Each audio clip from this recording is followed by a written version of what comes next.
ano yung negosyo nyo? Ang negosyo namin, chicken station. Tapos may halo siya na grocery. Yung mga panlahok sa manok, nandun na yan. Basta all poultry. All poultry. Pag bumili kayo ng manok, lahat yung panlahok, nandun na din. Wow. Kailan nag-start yung negosyo nyo? Ano yun, nung bagong simula ng pandemic, last year. So 2019. siya Basta nag-start. pagka-pandemic, Oh. binuksan namin yun yung pandemic. Oh. Ano no, nung pandemic kasi pahirap ang panahon, laban din kami ng kahit pandemic. Paano nyo naisip yung ganong negosyo, yung chicken station? Bale kami, ako talaga dati nasa chicken station na sa mga mall, sa supermarket. Tapos nung nakapag-decide naman ako, nung nakaroon kami ng ipon na kahit konti lang, nag-decide naman ako na magsarili na lang na negosyo. Naisip ko naman ano yung itatayo kong negosyo na alam ko. So nag-decide na lang ako kung yung ability ko na pagiging team leader ng isang chicken station, yun na yung pinasok kong negosyo para alam ko kung paano ko patakbuhin. Tama naman. So, nung nag-resign ka sa trabaho sa San Miguel, sa mga malls nga, di ba? Nag-resign ka doon, tsaka ka nag-negosyo na. Nag-negosyo ako ng sarili ko. Magkano ba yung starting para makapag-start ka dun sa chicken station? Bale, ang ni-start namin nun, maliit pa lang nung ni-start namin nun, 150,000 lang yung ni-start namin nun. Uy, malaki na yung 150,000 ha? Pero yon kasi siyempre, madami din lahat, binili ko din lahat. Tsaka puhunan sa manok kasi medyo mataas din. Yung sa 150,000, ano yung mga binili nyo? Like, kasama na ba doon yung pwesto, yung like freezer? Start namin yung isang mahabang malaking freezer. Aha. Tapos kasi sa pwesto pa lang, unang lapag namin sa pwesto pa lang yon 20 mil na agad. Di ba may, 2 masakit months sa- advance, 2 months deposit, may mga ganun pa yun Oo, eh. may mga ganon. Kaya 20,000 pumalo siya agad. ng- Yung freezer, magkano nyo siya nabiling estimately? nasa 25,000. Oh, mura na yun kung freezer na ano. Ano naman kasi yun, kumbaga yung 25,000 naman na yun, kinash ko naman siya, kaya medyo mura.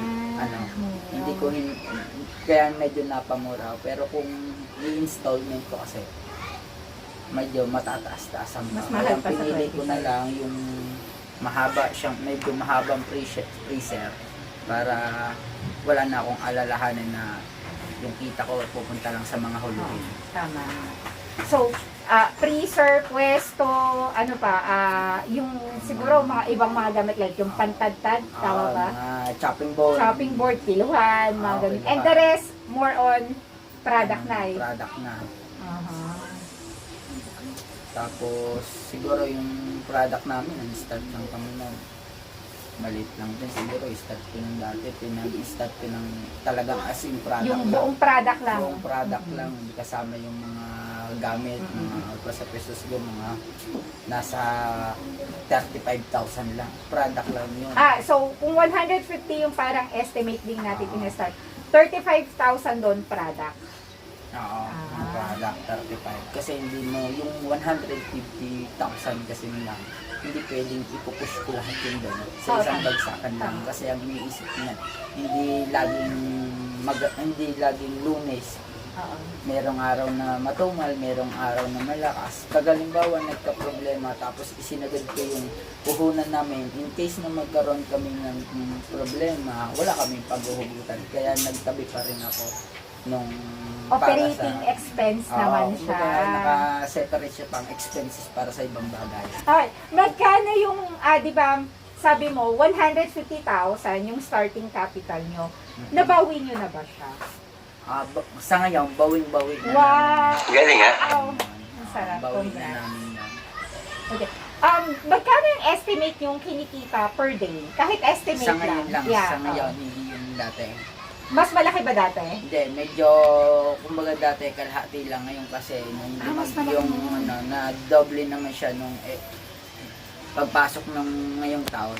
Kasi nung talaga? unang taon, ang pandemic, yung unang pandemic kasi, medyo matumal noon. Tapos, nung pwesto kasi namin yan, kumbaga hindi pa rin ganun kakilala kasi hindi pa naman lahat ng tao alam yung pwesto namin. So ngayon, nung nakaisang taon na siya, halos natukuyan na din naman siya ng tao. Kaya ngayon, medyo nadagdagan yung sales namin. So, yung ngayon, magkano yung estimate niyo? Kahit estimate lang per day na kinikita ng shop. Yung estimate ko mga nasa Sa atin lang to. 40-50,000 a day. A day? Hey! Oo. Anong oras Pinakamatuman yung- noon, mga 35,000. Anong oras yung start ng negosyo? Ano naman Nang kami open noon? nyo?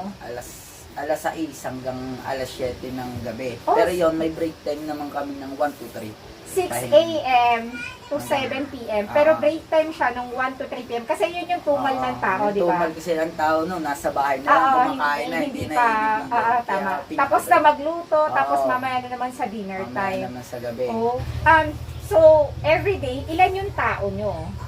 Kami, ang ginagawa ko doon, kasi ang tao naman hindi namin pwedeng pagsabay-sabay isang tao lang. Bali yung amin naman pwesto, islay lang siya.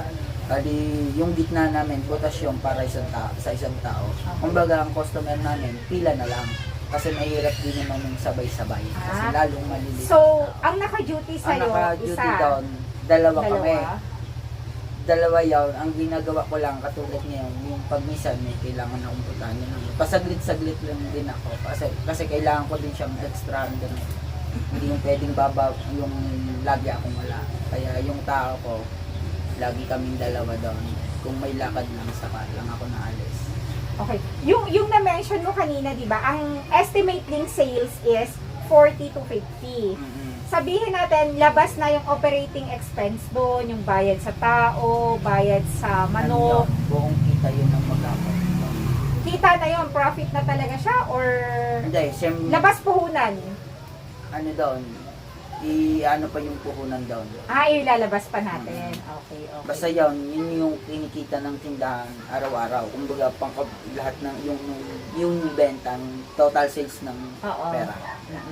Ano yung, kasi ano na 1 year na, tapos sabi mo, nakabawi-bawi na nga sa pinuhunan ng umpisa.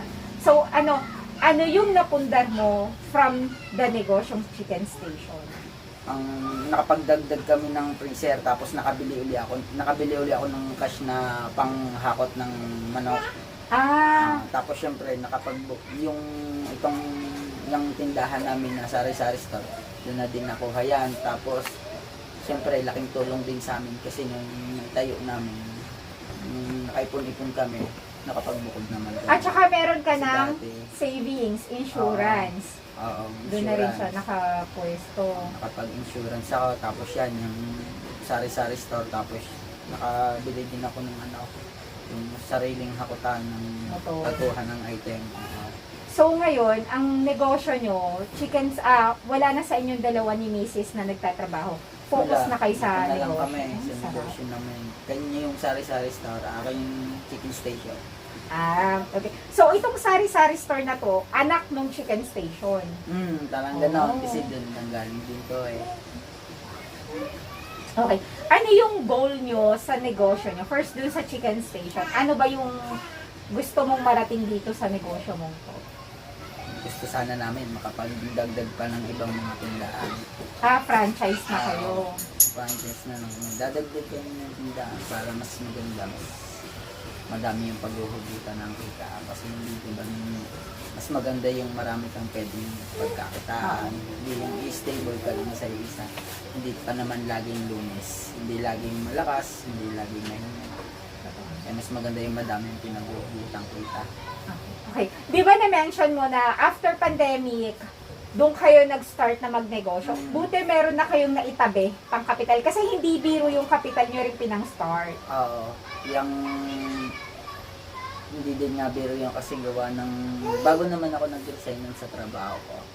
Bali, nag-ipon-ipon na din ako noon bago ako mag-decide na magnegosyo kasi ako nga mahirap din naman yung tutukan lagi sa pag magtatayo ng negosyo. Kaya yung negosyo naman namin na yon talagang ipinilit na din namin nung kami ay nakaipon na. Kasi pandemic na noon, mahirap yung trabaho, lalo na nung pandemic na pahirapan yung mga empleyado makapasok sa kanilang kanya-kanyang trabaho. Sakto naman noon na nakapag-resign din ako.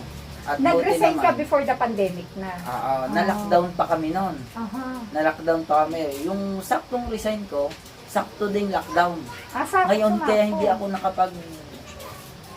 agad nakapagpasa na ako noon ng resignation sa trabaho ko. Bali, ang nangyari noon, na stay muna kami sa bahay siguro mga kulang-kulang isang buwan din bago kami nakapag-start ng panibagong paghahanap ng pwesto, paghahanap ng mga makukunan ng mga paninda, mga distributor, mga nagbabagsak ng mga paninda. So, itong pagnenegosyon to, matagal mo na talaga siyang pinalano.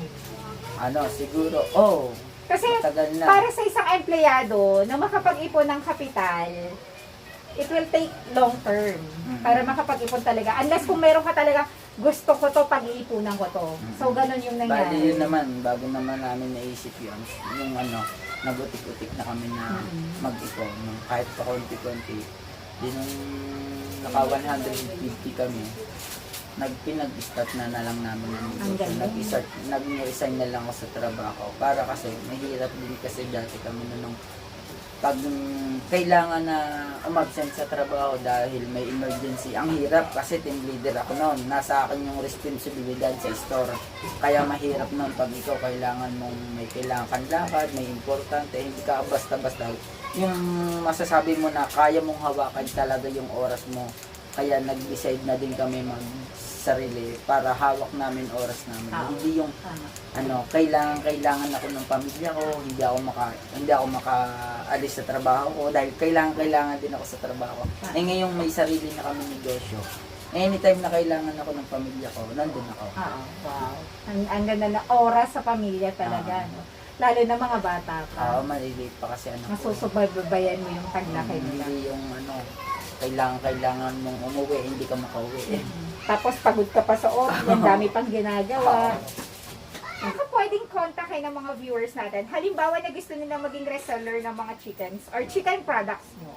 Bali po, kontakin nyo na lang po ako dito sa number na to at saka po sa messenger ko na Ramlem Amido. Okay, so that's all. Maraming salamat and God bless yung negosyo niyo and your family. Thank you.